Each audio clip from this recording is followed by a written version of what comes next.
24 Hours of Le Mans is one of the most iconic races in motorsports history. This legendary track set the benchmark for endurance competitions. Premier car manufacturers, the best teams, cutting-edge technology, and the top drivers in the world all clash at the 24 Hours of Le Mans. These classic battles capture the attention of the entire racing world every year. This is the 24 Hours of Lemons. Baltimore. We like beer. It is noticeably less prestigious. Also a 24-hour endurance race, this series is comprised of $500 race cars, questionable engineering, and mediocre talent. The following is the story of one such team of misfits.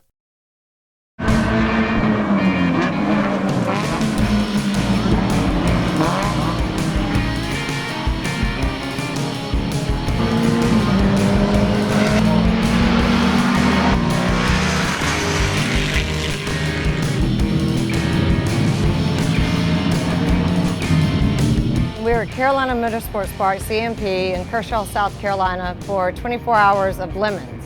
Approximately 8 or 9 years ago, a group of racers out in California over some adult beverages decided that buying $500 cars and racing them for 24 hours made sense. They tried it in several different tracks, and the first successful one was here at Carolina Motorsports Park. My father and I had been doing some DE days and some Porsche racing as a father-son hobby, and this was something that we enjoyed and we could do together. I'd kept hearing kind of buzz in the background, like this thing about lemons, 24 Hours of Lemons. It's obviously a playoff of 24 Hours of Le Mans, one of the most famous races in the world. The Lemons race is something that I knew about, but no details, never raced in it before. I thought it was interesting. I thought, you know, I might want to try that sometime. One car, 4 drivers, 24 hours. You know, you look at these factory-sponsored cars, they have trouble making it 24 hours. So to do 24 hours in a $500 car, it is definitely a challenge and it's a unique concept. So it's real racing with a twist. The twist is the fact that every car has to have a theme.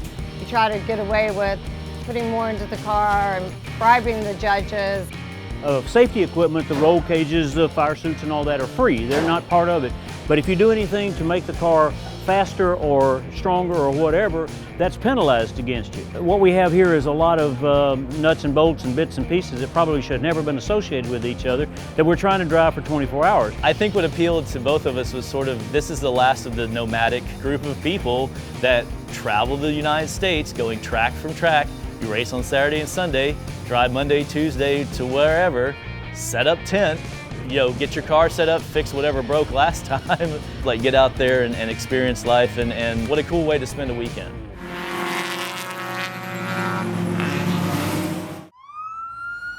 A serious incident on the track and a casual conversation after work form the humble beginnings of this race team.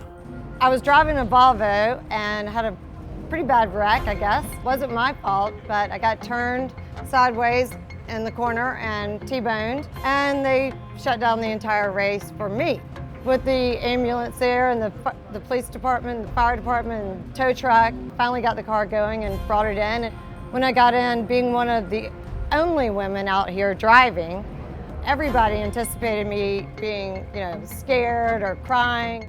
But instead, I got out of the car and I was upset and mad and wanted to find the person who had hit me and turned me broadside in the corner, causing the wreck. So that's how I came to drive with Doran and Brian Edwards.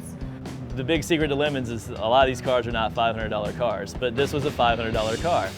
We bought the car, that was a huge debacle in and of itself, got it out on the track, didn't run, didn't work. The first lap, the right front wheel fell. Oh, yeah. That's right. The very right. first lap. This one right here. Steve. With Steve in the car. 3 years ago I bought the car. 2 years ago tried to race it. We got a total of 55 laps out of it for the whole weekend. And Ann was in it the last time when it coasted to a dead stop just past the start-finish line down there. I didn't want to put any more money into it. Basically, at the end of that Lemons weekend, everyone was just done, and the car sat for 2 years, and that was it. Another fellow that I knew was talking to my son. They came up with the idea they'd like to go lemons racing again. Met this great editor by the name of Brian, and he did some work for us, and one time we got together for a few adult beverages, and all of a sudden we were here doing this. You know, I kind of pitched it. I just met with Jeff one time, and there's this thing called lemons racing. The drama that happens here, the things that go wrong, the tensions that are there are all real. None of that needs to be manufactured. Lemons is ripe for compelling TV. I used to do a bit of racing, SCCA. I thought, what the heck, I'd like to do that. And knowing his father very well too, we got this harebrained idea. It just all came together, and here we are like 4 or 5 months later, sitting in the pits at CMP. Lord knows what'll happen, but we're having fun with it, that's for sure. I'm going to show you the most important button on the entire car. See how it says off with the lightning bolt and the red button? That is the "it has all gone wrong, the car is on fire, the world is ending" button. So when it all goes wrong, that is the button you hit. It turns off all the electrics to the car, hopefully helps kill the gas fire that may or may not be happening. That is the master switch right there. You hit that and the whole car goes dead.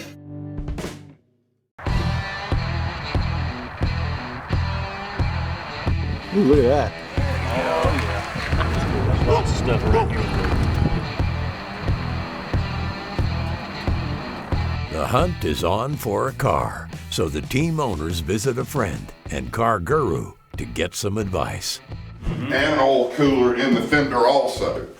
I've never tried it, but the guy said, man, you can climb up on this thing if you want to. And at like 100 miles an hour, it's supposed to put down like 400 foot-pounds of pressure downforce. The headers are jet coated and so are the mufflers. It had the old 901 transmission. When the guys mention a car they're interested in, a sudden crash course in engineering begins. I think we're looking at a regular 940. Right.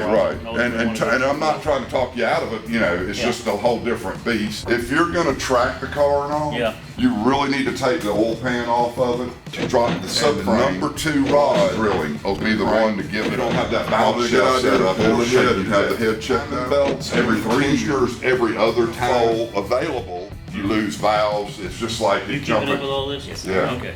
Everybody with a 44, that's like first thing you do, even a driver's ed car. And like you say, you can't do anything to the motor performance enhancement wise, you know, but we can go out and uncover Steve's car. You want to kind of look at it? Let's go see what it looks like in the car. Reeling from the overflow of technical advice, the team owners look at a car similar to the one they want to build. They almost look like headers, but they're not. But they're not. Right. Okay, so that's what we want. Right. This should be okay because all it does is make the throttle response quicker. So he's drawing in straight cold air here, and I think that would be okay. That's yeah, safety. that's like safety. That's yeah. safety. And that's the leading weight and air conditioning that you don't want on there. Okay. But there's just a lot. Those are little tricks of the trade. But those are things, little nice upgrades. Weld-in cage with the knee bar. Yep. Integrates it in under the dash, whatever. But these are really nice. You got the door, you get rid of the window. It's a $2,500 deal, I think, is about what I've heard. With the price tag climbing, the guys spot another car they might want to make a deal on. It's a European model. In other words, it wasn't built for the US spec car. It was imported in. And the fuel injection is in a real mess. It could be thousands of dollars, you know. Yeah. It's all kind of a horse trading thing, you know. What's it going to take for us if we get a car for $500 and strip it down to make it into a racer? What do you think it's going to cost us to put in the cage, put in the safety equipment, do the top and the bottom of the engine like you talked about, and get it where it will be reliable enough to go through a whole weekend of lemons racing? No less than $4,000 or $5,000, probably. With engine repairs and safety equipment costs soaring over their budget, the team owners thank the guru and call it a day. This is going in my personal garage.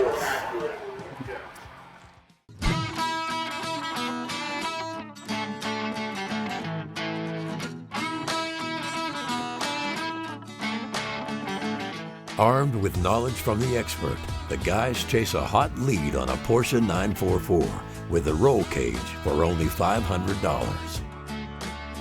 BMW looks nice. Yeah, I like the BMW, and those are great cars. I don't think we can even mention this is $500. Now, nice car. Well, he's got some others over here by the fence. Red 944 sitting over there.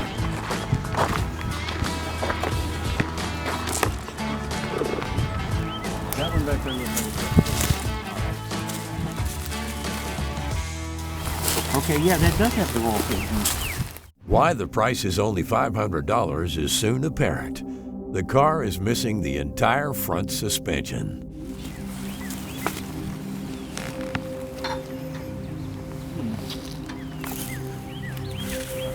Well, it's been stripped out. That's the good part. Yes. The frame looks okay. The interior's not badly rusted. The seats have got to come out. The roll bar is welded. It's not bolted. No, it's a welded. That's good. Solid. Yeah, that's good. It does have a motor. It does have an engine. Yep. Engine and tranny is still in it. No front suspension whatsoever. Right. Yep. So that's going to have to be bought and then put in and then aligned. Despite the unexpected setback, the search continues. Those are modern spec race seats. Yeah, they've got the 4-point pulls and everything. Yeah. Thing over here to take the air conditioner and Yes. thing. Actually, this one makes more sense than the other one. Whole lot less work on this one. It was just more cost to put in the. But does this have the roll cage? That's exactly what I'm going to. We Yeah. have to put a $2,000 roll cage in it. But there's more parts to strip out and sell. We already have a suspension system. I would hazard a guess we'd have a better chance with this one. But I haven't talked to him about it. I don't know what he wants for it. Right. Well, With their $500 find a bust, the guys leave empty-handed, still searching for a vehicle. There is no telling. With time and money in short supply, a change in strategy sends the team owners to visit a local racing legend in the area. So we're going to go out and see this guy, C.C. Canada. Been involved in racing a long time. It's my understanding that he has a Lemons car for sale. Okay, what kind of car does he have? I believe he's got a 240 Volvo that has been prepared as a race car. I thought we were going after the Porsche 944. Well, I mean, the 444 is a good thought, but it's a bare car. It has nothing in it. We're going to have to tear it down. Then we're going to have to put a $2,000 roll cage in it and build it into a race car, and that's going to take quite a bit of money. And I think he only wants about $2,500 for this thing. Well, that's not a bad price, but there's a lot to be said for building your car from the ground up. Well, and I don't disagree with the idea of building our own car. I mean, I kind of like that idea. I love getting my hands on the pieces, parts of one. But right now, I'm kind of interested in a $2,500 price tag as opposed to, for $2,500, we get a roll cage and a car we have to put together. I mean, we've got a race coming up in September. We just don't have that much time to put into it. I don't know how often we can get the guys together to get in here and thrash on this thing.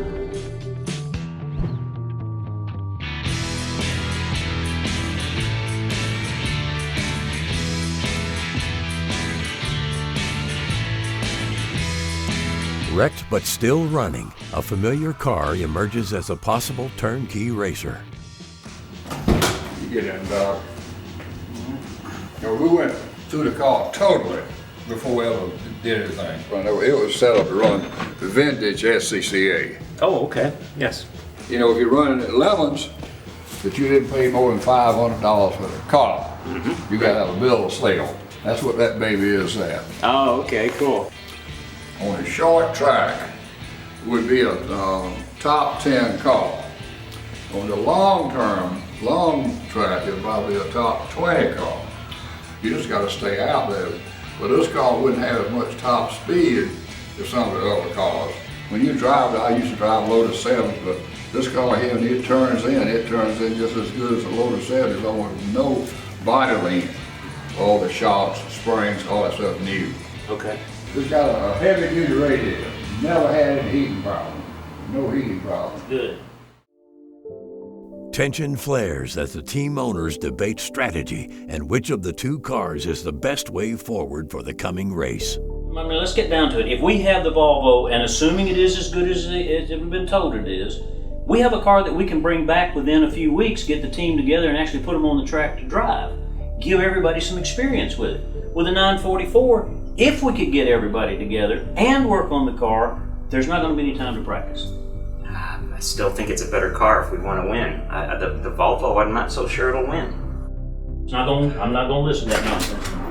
I've driven a Porsche SCCA before. I know what I'm talking about.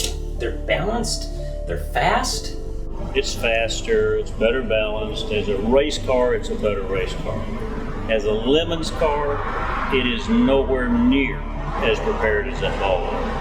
And in a long distance endurance race, if you don't have the preparation, you don't finish. And if you don't finish, you can't win. Man, that Volvo probably will just run and run and run. I don't know, be in the pits less, I guess. If we finish, we have a chance of being a good car, a top 30 car. And that's going to look good, that's going to feel good. We're here to win, we're not here just to drive around. He's just got to think about the fact that finishing is better than failing. I just don't want to spend the money on a car I don't want to drive around that track. His expectations are unrealistic.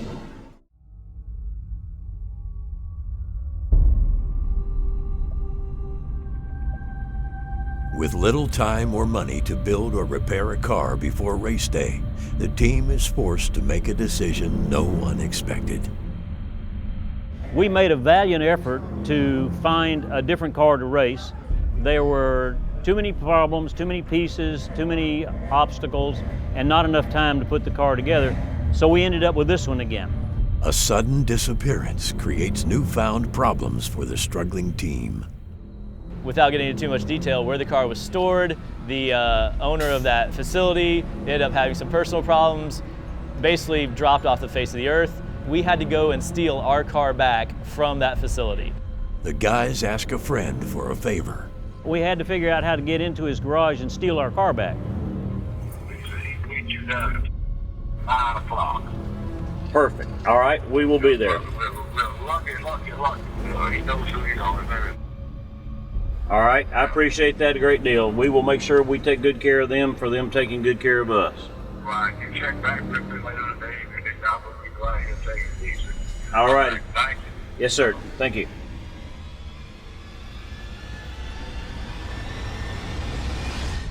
Got your car back here. The next thing, once we got that done, we took it to a mechanic to figure out why it had blown up in the first place. Because of the way this car has been cobbed together through the years, it no longer matches any of the years of the engine, transmission, and body style. A nationwide search finally turned up an engine and transmission combination that we were going to put in this car, and when they were delivered, the engine didn't have all the parts. Doran did a phenomenal job getting things together, but we were really concerned about whether we'd have a car ready and everything. You know, we're talking about a 2-decade-old car. They're not just everywhere. So they spent 3 months just trying to get the car to run. 2 weeks ago, this car was not running. 2 weeks ago, this car was a pile of junk in somebody's garage. And this car was running last week for the very first time in 2 years. I haven't seen the car till today. We found a transmission in North Carolina. I bought it online, having never seen it. I then had to call a friend of mine who lived in South Carolina to drive to North Carolina and bring it back because they wouldn't ship it. They get to the garage. The mechanics are Porsche mechanics, not Nissan mechanics.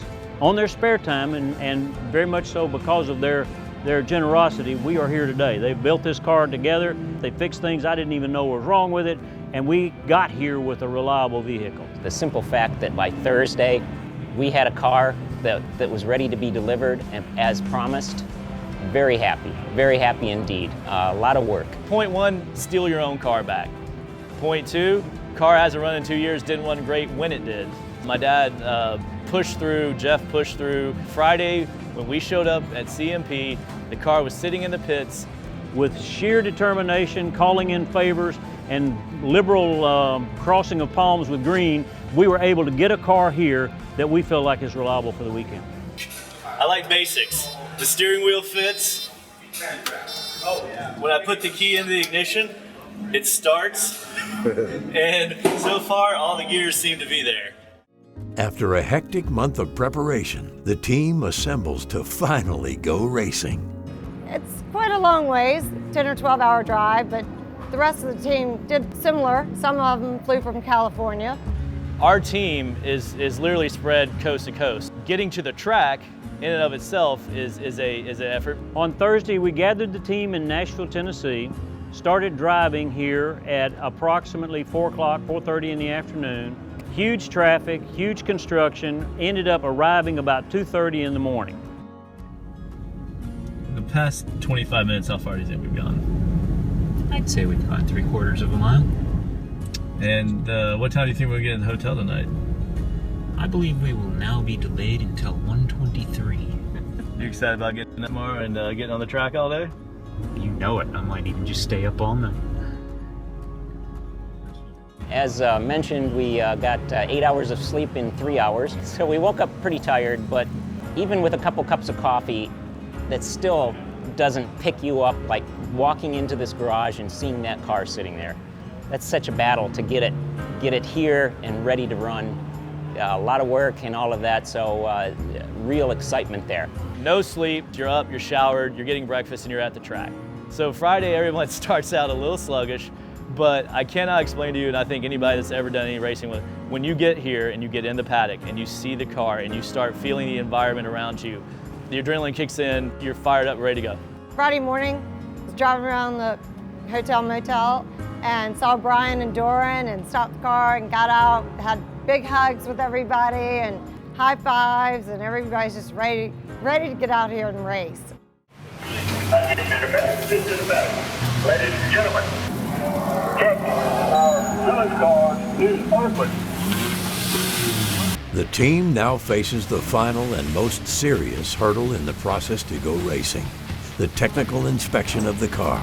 We have to register at the track, and we also have to register as drivers. You have to have both of these if you're going to be a driver in the track. So we've got that taken care of. For all the nonsense and the hilarity that sort of ensues, safety is actually a very important and very serious topic here.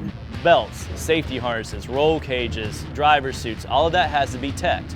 The next item was that the car itself has to go through what's called a technical inspection. Limits tech is 10. Limits tech is 10 minutes. Okay. All right. I'm asking is, are we going to make tech in this car? So I don't have the tech form. I don't have it filled out. I don't know whether everything on it has been checked off. We are going to pass tech.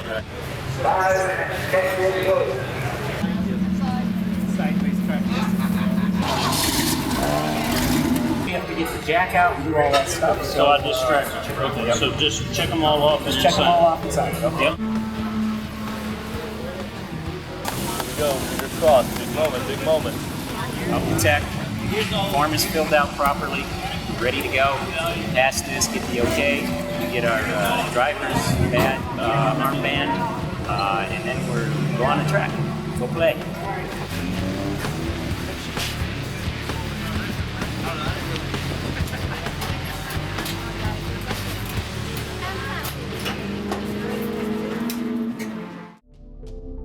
While inspecting the car, a tech official suddenly has concerns about the roll cage. Well, explain to me what's going on here. Here.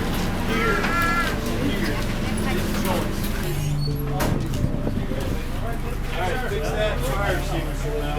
John has been asking.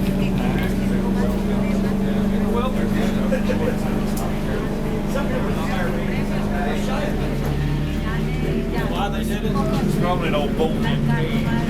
So we passed the technical inspection, although there was a little bit of a question about some of the welds on our roll cage, which is an older style, and they have changed some of the rules. I was actually sitting back listening and praying at the same time that they'd let us go. Fortunately, they did, but it was kind of tense there for a moment. But then when we were cleared, we came back, clapping each other on the back and all of that. They agreed that we met the safety standards that they had for the track, and they were going to let us run. So we were signed off. We got all of our gear checked, and we were ready to go. Ladies and gentlemen, for your last practice session.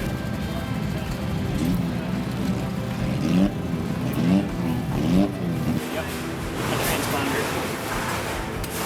Off I go again. With both car and drivers officially cleared to race, it's now time for one of the most unique aspects of 24 Hours of Lemons.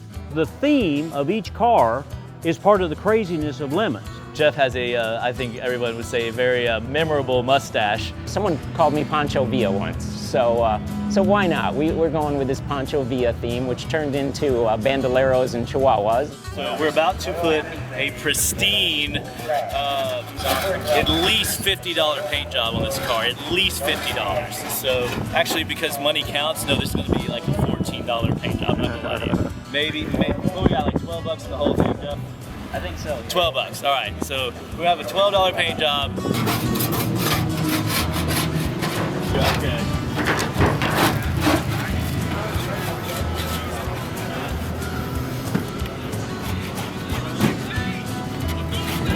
They get really angry about like painting over taillights. I don't, whatever.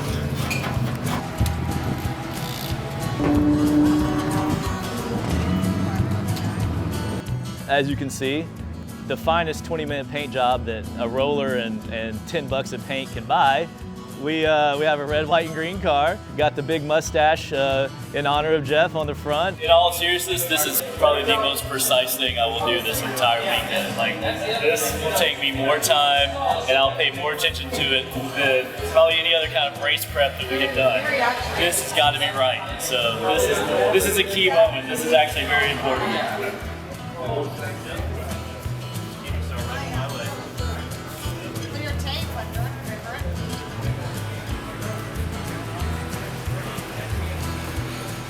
We dress up in costumes that match the theme of the car, and they are some wild costumes.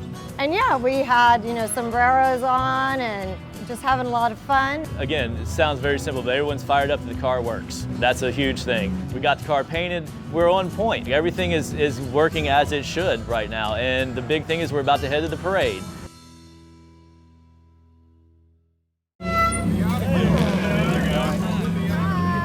We're gonna be Michigan, so that was a brilliant night.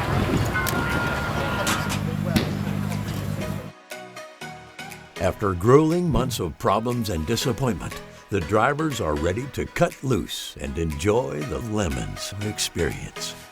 Parade that we have through downtown Camden is the unique part of this race. It's the only one in the United States that does that. Obviously, culture is a huge part of this whole thing. There's a vibe here, there's very interesting, unique people, there's a culture that surrounds Lemons. Parade was just fantastic. Allowed people to really get out there and get goofy, and that's exactly what they did. I was hoofing it down there with bribes for the judges, and everybody's in 2 rows lined up in this long procession to start the parade. And I just busted it right in front of everybody. Fell flat on my face, everybody clapped, but it's Lemons. That's what happens. We're going downtown the parade, get in the car, everybody's hanging out, taking pictures, the people on the sides waving at you. It's a fun feeling. It's a big block party, and we have a police escort into downtown with these totally ridiculous, non-street legal cars.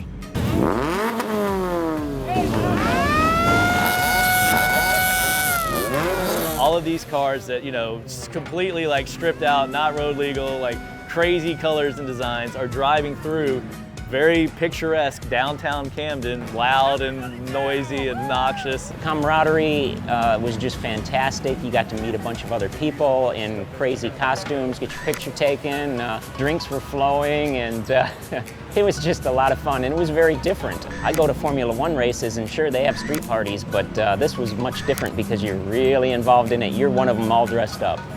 Basically Pancho Villa. You're Pancho Villa. Or the leader of the Bandoleros.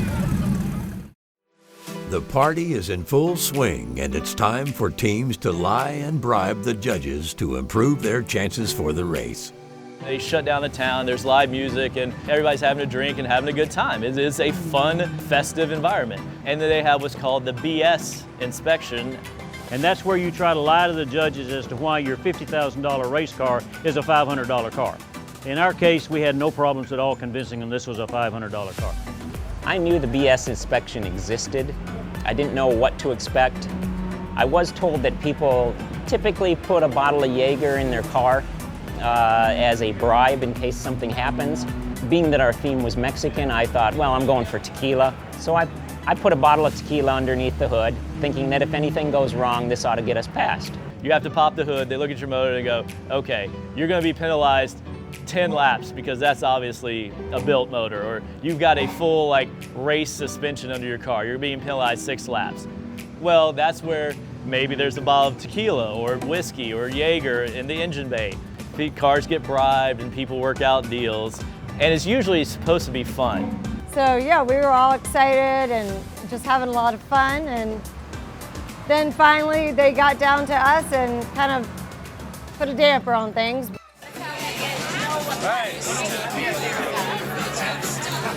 What's under there? Really sick. 1.6. Incredibly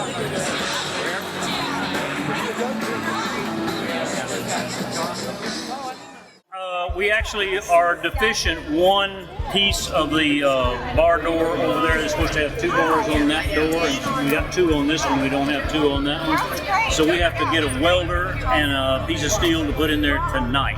We cannot allow it on the track tomorrow until that's done. So I'm getting ready to go see if I can find some place to come up with all that. Once the guy looked at our car, he suddenly decided that we were not in compliance with the roll bars, and that we needed an extra set of bars on the passenger's door side.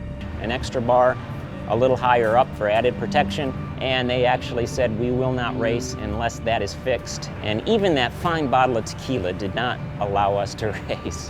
Truly ours is a $500 car. We did not cheat. This is a $500 car. I thought the BS inspection was gonna be very fast. Like, come up, yep, that's a $500 car, walk away. In the course of about 10 seconds, it went from being a fun, festive environment to crisis and real concern and anger. So we got to find, we can't drive tomorrow until we have a second door bar on the passenger side. Wow, okay. If they had told us that at 1 o'clock in the afternoon on a Friday, we could have gotten that taken care of. At 8 o'clock at night on Friday, with the race starting the next morning, we were totally out of luck. We weren't going to be allowed on the track. We didn't have a welder. We didn't have a door bar piece. We had no way of knowing how to get one. They're saying they missed it, but it's our fault. If we had read the rules, we would have known in advance that that needed to be done. You want to be safe. Everybody wants to be safe out there. So no one's complaining about that. I mean, they probably should have caught it on Friday when we were going through tech. I cannot, those words are still ringing in my ear. What do you mean we can't race tomorrow? I have your tech inspection form. Like, we passed. I have this. What are you talking about? No, it was very tense. It was very frustrating. We were kind of upset that we had already passed tech. Why now have we got something totally new? That's a safety issue that should have been covered the first time. If we had known this at 2 o'clock in the afternoon, we'd already had this. Agreed, that's it. 2 p.m. is easier than 8 p.m. And the other thing is, to your point, you either have a system in place that we have to go through, and that's fine, I'll jump through all your hoops. So once I've done that, I'm through your hoops and I'm done. The other question is, how much is this going to cost us? Right, oh yeah, that's right. Oh, by the way, you're gonna pay for this somehow. Safety is key, and I don't have a problem with safety. What I have a problem with is you either have a benchmark and a set standard or you don't. We either passed your tech or we didn't. You cannot retroactively come to us at 8 p.m. on a Friday night and say, this doesn't work, you don't get to race tomorrow. Good luck. 40 miles back No one's going to be available. Everybody's doing it Friday. No one's doing it until Friday night. So here's the thing. I didn't come from the West Coast to the East Coast not to race tomorrow. That's what I didn't do that. Okay. So like, I'm not yelling at you guys. I am just saying we've got to figure this out. I came down here all excited to be racing, and then to have something like that happen and possibly not race, because where are you going to find a welder and everything on a Friday night? We were frustrated, very frustrated, and I was concerned that we would not be able to race. Yeah, we were out of the race. That was it, and that was devastating. We were We were about as low as you can get at that point. We spent all this money, all this time, all this blood, sweat, and tears to throw this thing in the local pond and go home. I feel like that Lemons, the higher powers that be, were in the wrong. That's the whole other thing. I'm not enjoying my meal. I'm not enjoying the parade. Like, the whole thing is they shut the town down for us to have a good time, and I'm stuck next to a trash can making phone calls trying to find a welder. Everybody started thinking, okay, who do we know?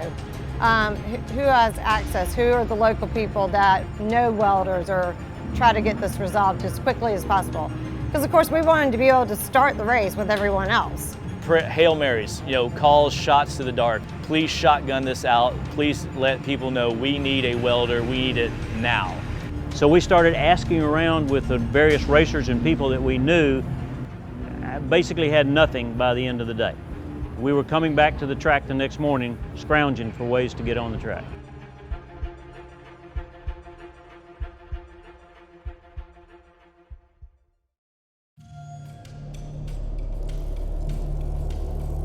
With the race only a few hours away, the team is in full crisis mode and without any solutions.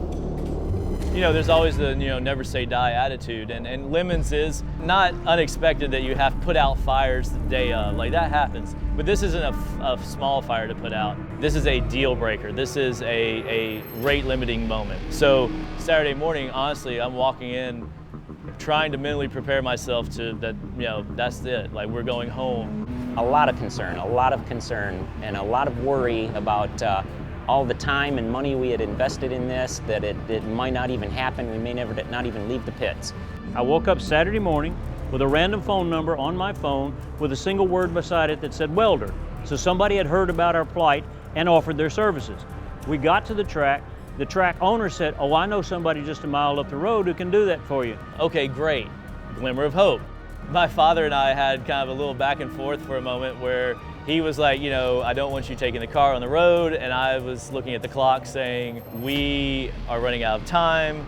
My son, against advice, against insurance, and against the local police's ordinances, got in this race car and drove it a mile up the road. I realized later I didn't have my wallet. I had no identification, completely illegal vehicle, and I'm cruising down this back road in South Carolina looking for a guy I don't know at a shop I've never seen before to see if he can weld a bar in.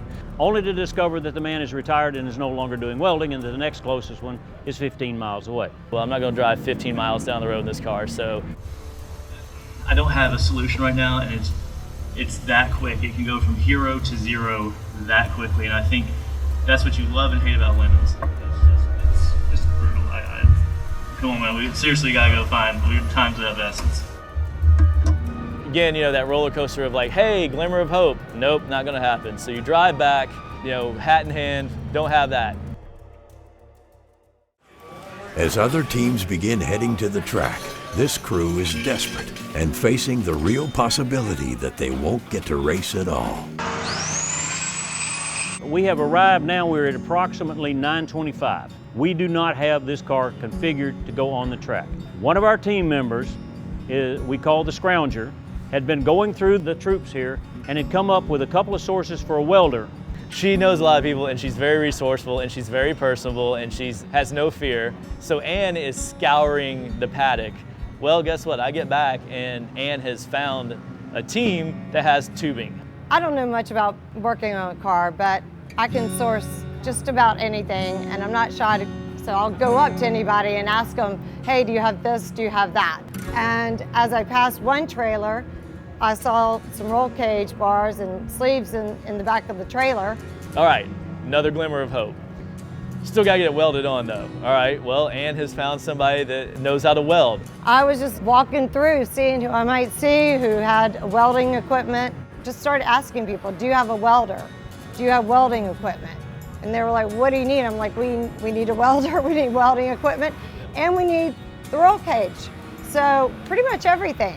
Tubing from one team, a welder from another team, and the actual welding equipment from a third team. To their credit, I mean, this is amazing story. This is a part of the Lemons story. Never met us before, never seen us before, may not see some of these people again. Guys in our car, cutting pipe. This group of people, these racers, are like family. They'll do anything for you inside the pits anyway. Out on the track's another story. These guys want to beat you, but they want to beat you on the track. They don't want to beat you sitting in the garage.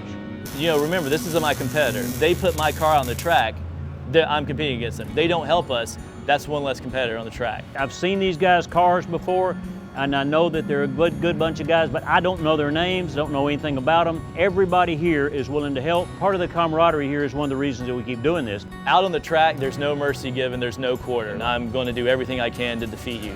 Here in the paddock, when that visor goes up and you come out of the car, it's a family, it's a community. And this was 20 minutes before the race started, so it was kind of crunch time. And we ended up finding what we needed.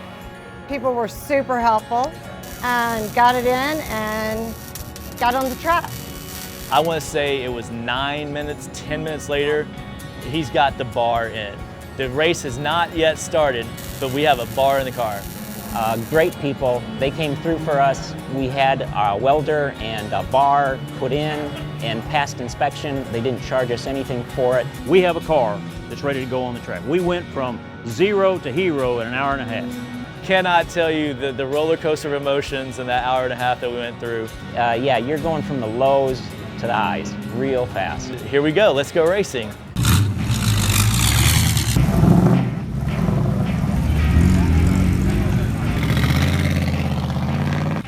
Saved by the kindness of strangers at the last minute, the team now scrambles to get on the track before the green flag. All right, Jeff, give it hell. I had zero experience on this track, but the least experience in the last 5 years, so I was going to go out first in order to just go around in the yellow flag and just get used to everything. Unfortunately, of course, all the track officials are busy, so we didn't actually get to make the green. Now we're a few laps behind already, but so I'm all ready to go, and I get my suits all on and everything, the helmet's on, and put the collar on around the helmet. We think we're ready to go. Jeff pulls up. You know, I started walking away. Okay, he's going to go out in the track. And it turns out that as I'm exiting for the track, the last minute tech looks and she says, that looks a little loose, and she took hold of it and moved it around, and certainly it was loose. She says, that won't do.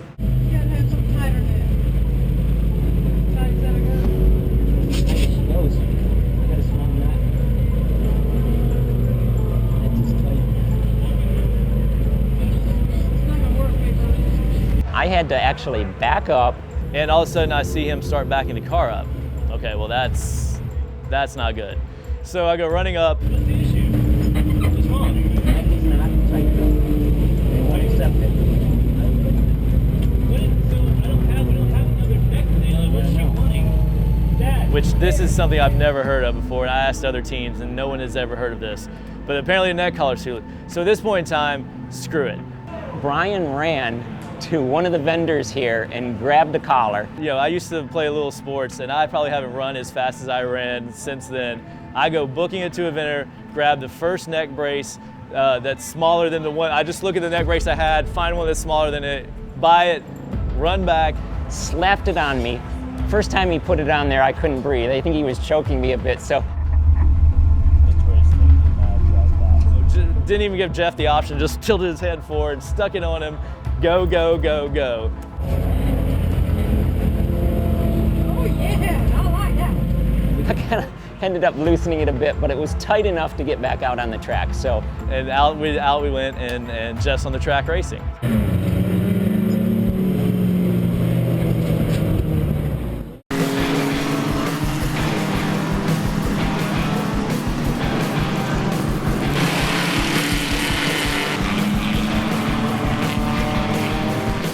The race is on.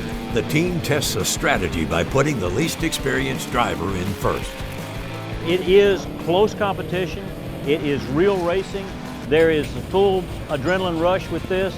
There is absolutely every emotion you can think of in racing. You have to be aware of the track. You have to be aware of your peripheral vision, your rear view mirror, and all of that has to be coordinated at the same time you're making split-second decisions to dive into that corner. You're, like I said, you're really racing out there. I was bumped a couple of times, so you know, people try really hard. I tried really hard, even though I hadn't been on the track in a while.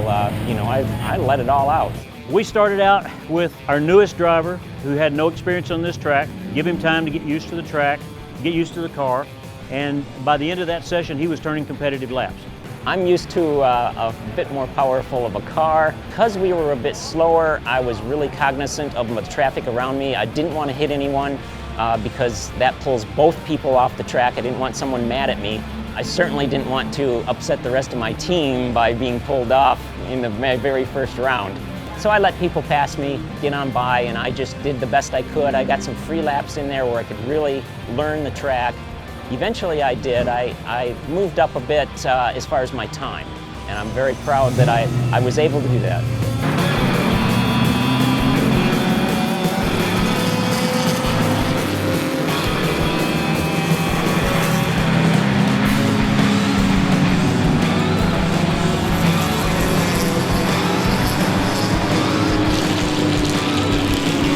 Speed and longevity. So that's the balance of an endurance race. And Jeff was out there for an hour and a half and he ran a clean race, didn't get any black flags, didn't have to come in, and that's exactly what you want. So I kept up, did fairly competitive times, not quite up to everybody else, but then nonetheless I did okay. At least I wasn't a slouch.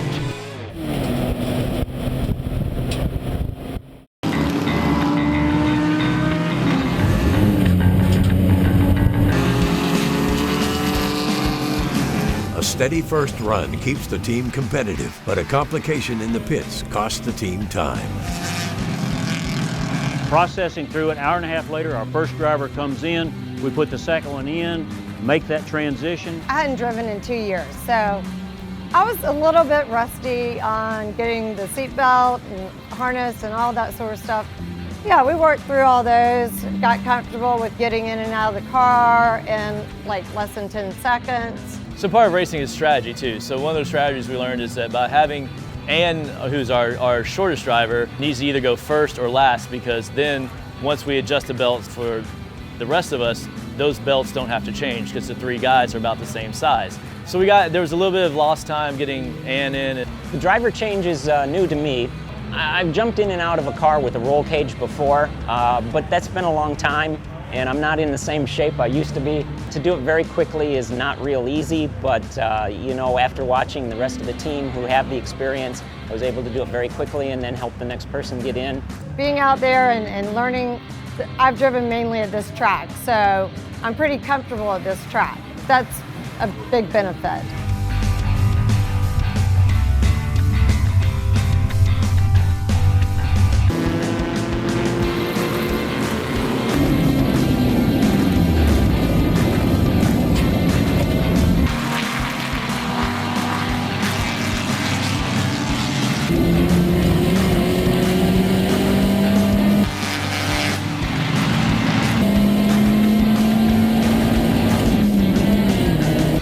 Had a great run, good, clean, consistent times. Same thing again. It's an endurance race. You just want to be out there turning laps, and did a great job. I had a great race. I had a lot of fun. I didn't get hit. I didn't hit anyone. It was just super fun. I did good laps. Was pretty consistent in that range. So that was good. I felt really good about that.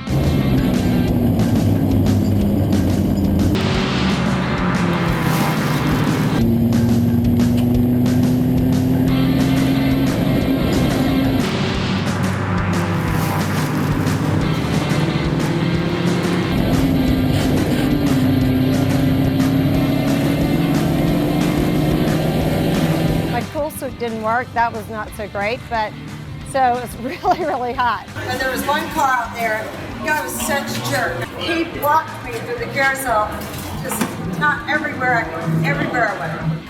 Oh. That's racing, huh? Yeah, it was fun though. You get him tomorrow. I'll get him later today.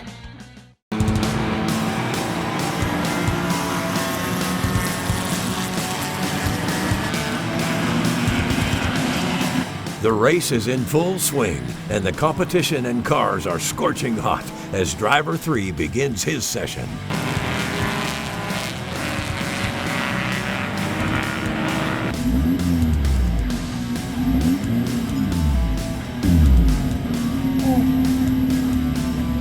Everybody's exhausted. This car is hot. We drag people out fill it up with gas. We put the third driver in.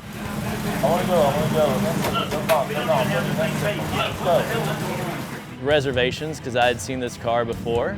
I was happy on a Friday, got in, turned it on, it worked, and that confidence inspiring. But having said that, I've also seen this car lose its right front wheel on the first lap. Our car is a momentum car. It doesn't have a lot of horsepower. We try not to touch the brakes very often and just keep it rolling. CMP is a very technical track, and cornering is key. If you can learn how to run the corners at CMP, you can be fast, even in a lower horsepower car. So my focus was to make up time in the corners. If the car would stay with me, that was what I was going to do. I was going to push, and that's what I did. I went out there and I drove as hard as I could for 2.5 hours. Here we go, hammer down. I'll talk to you Frankie.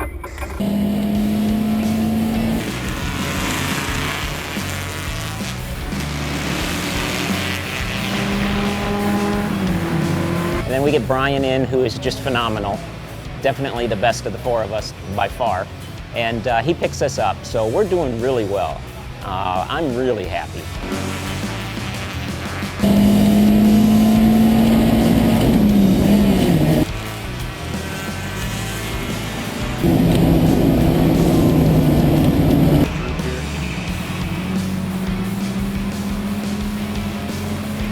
I gave no one an inch, I gave no quarter. I made everybody work to pass me. I mean, they were going to pass me, but I made them work for it. I just didn't give it. And I actually was able to be fast enough to pass others.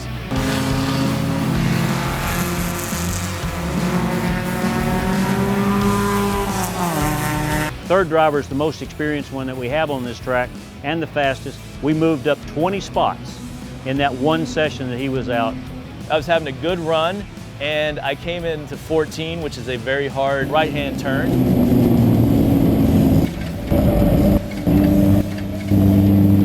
And the engine died on me, and because I didn't have any fuel. I had run out of fuel. So fortunately, the pit road is right there. I just took it right into the pit road, went straight in the pits. Everybody's like, what's wrong? I was like, I just need fuel. Car's okay, fuel. Filled up with 2 tanks of gas, and I was back out. And I ran for another 30 minutes, and then that was a good time for my father to get in and finish up the race. Then things fell apart.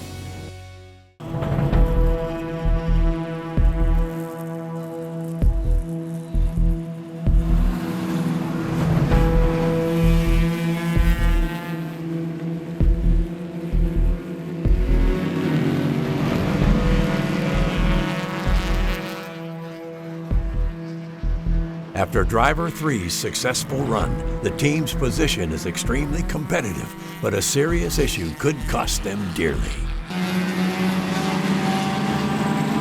I get off the track and was told, as it came in, told immediately, go to the fuel station. I put a can in, and the gauge still said half.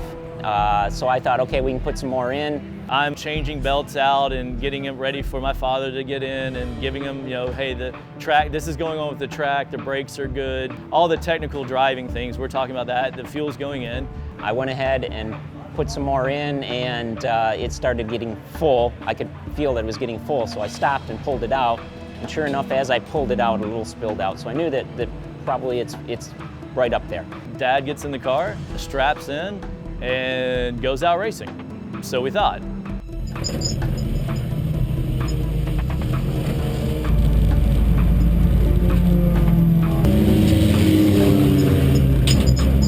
And the next time we went out on the track, we got a black flag for spilling fuel. Spilling fuel, okay. You know what? I put in 2 tanks when I was doing my run. Jeff put in 2 tanks, we put in too much fuel. That's an easy fix. Get it to the pits. We siphoned gas off of it. We went back out, drove around for a while.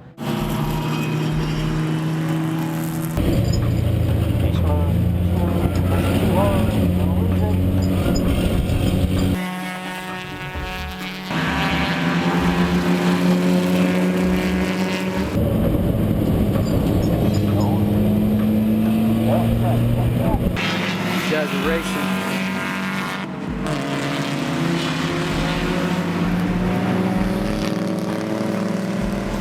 At first, nothing's being said or anything. But eventually, someone noticed in the carousel that that fuel was coming out.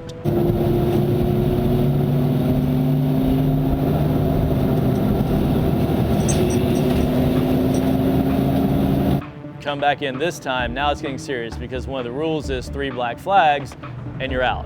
And actually with fuel, a lot of times it's 1 and you're out. And of course we thought it was because we had overfilled it, that I had overfilled it. But it turned out that wasn't the case. At the tech inspection, they decided that what we had was something wrong with the filler neck here.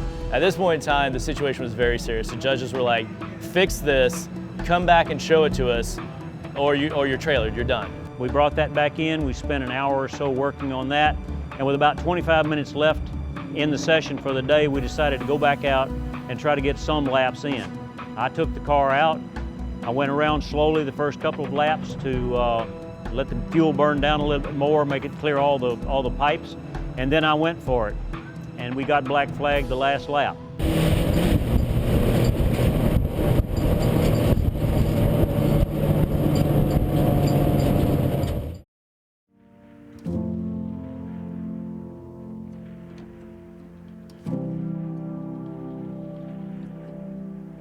Family ties are tested as tempers flare in the garage from the fuel issues. My son is a very competitive man, somewhat like I was when I was his age. And his idea was that we had to be on the track all the time as fast as we possibly could. And while I agree with the principle behind that, as the older, more mature version of what I hope he will become one of these days, is a man who is responsible for 4 other lives. I want to make sure the car is safe, plus I have to comply with these rules because we want to come back here next year. If we blatantly say no to these guys and go out there deliberately without following their rules, they'll black flag us forever. And we enjoy the racing, so we wanted to come back. I had worked very hard on my drive and was, I won't say proud, but I was satisfied with the run I had, and I had worked very hard to move the team up. And unfortunately, I should have handled this better. My dad and I had some tense moments because I was very frustrated with the time that we were losing with the fuel issues and things like that. I should have handled it better. He had done the magnificent job of moving us up 20 spots, not only in our own class but in the overall, so that we were in a very competitive position. And yet, because of what happened with the car and the other configurations that we had to do to it, all of that went for naught. So he was very bitter and disappointed, and just wanted to get the car out there regardless. You invest in yourself, and when you know you've done a good job and you've worked hard and earned the positions that we had earned, it was difficult to just watch that time go off the clock and know that we're dropping and losing positions every time. So, you know, there was some tense moments there that I regret.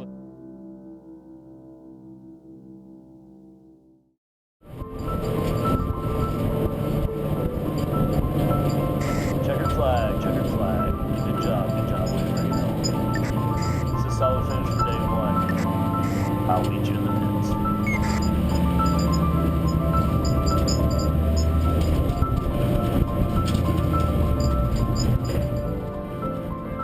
Despite a multitude of problems, the team has a solid finish on day 1 of the race. It's a very nice moment at the end of the day. Everybody, like where the cars come off the track, everybody lines up, they clap. You know, it's a long day, and cheers to everybody for making it through the day.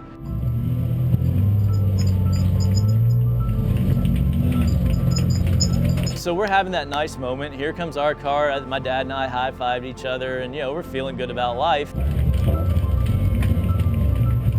As we're pulling through, headed back to our pits, I turn around and see the judge leaning in, talking to my dad in the car. Before we even got back to the garage, one of the tech people came up to the car and said, "You're spilling fuel again, that's your 3rd offense, you're out, you're on the trailer." You guys are leaking fuel again. We've been flagging you for about 20 minutes. If you didn't pay any attention, you guys gotta go on the trailer, you're done. You know, again, from best to worst, like it just happened all weekend. So walk up, and I walk up as I hear the judge saying, "You guys are done, you're trailered." Fuel again. Sorry. We're flagging you for the last half hour. Right, you got it. Sorry, I am. Really, oh, shit. I didn't see it.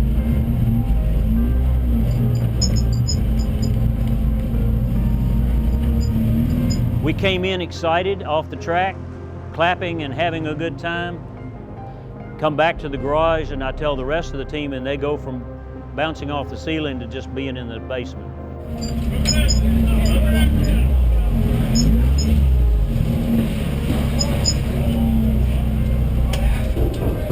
All right. Very good. Not good. Not good? Not good. So I am just devastated in the car. I was excited we were doing well. You got black flag? I got black flag for spilling fuel, and they say I missed the flag for 20 minutes. We ended up getting a black flag for the third time, but technically it wasn't a black flag, we learned later. Yeah, the second part of that was that they told me I had ignored a black flag for 30 minutes. Now that's a capital offense in my mind, and I don't do that. You might miss the black flag one lap, but you're not going to miss it for 30 minutes. That's 10 or more laps on this track. You know, obviously black flags are significant. That's key. Again, going back to safety, when you see a black flag, there's not an option, you come in. And so I was dumbfounded. We went back through our video footage and discovered that there were no black flags displayed to me throughout any of the length of time that we were on the track. I went to protest that. We got down there and found out that the man who had given us that penalty had been mistaken, that they had thrown the black flag at us with less than 3 minutes to go to the checkered flag, which was my last lap. So they decided not to even display the black flag. They just let me finish. So I cleared my name on that. I was not going to let that one go. I do not miss black flags. So we went from high to low to angry as bumblebees, and then said, okay, yeah, we screwed up as far as the car is concerned. We'll take our penalties on that, but we are not guilty of the black flag. Packing up. Are we screwed? Yep, we're screwed. We're done? That's it, we're done.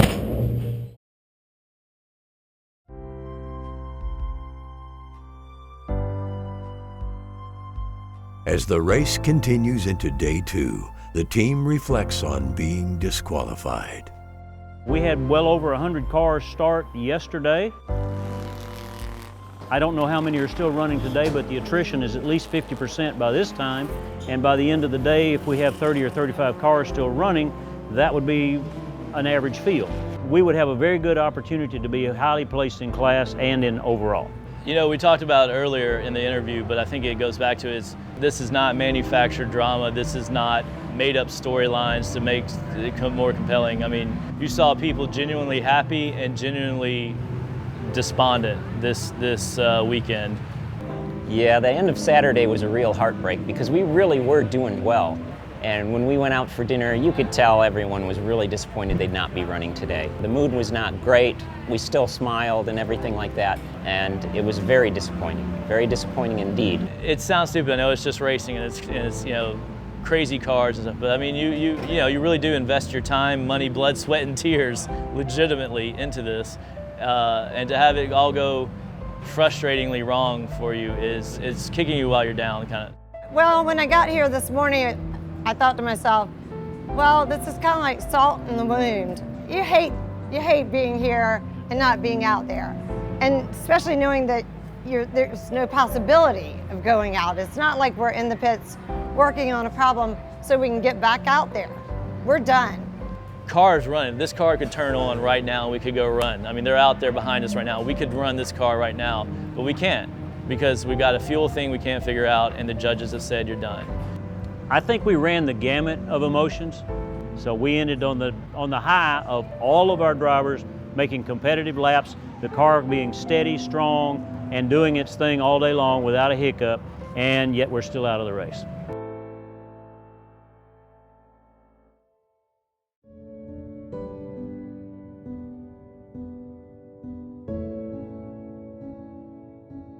With the challenges of the past 3 months behind them, the team looks to the future.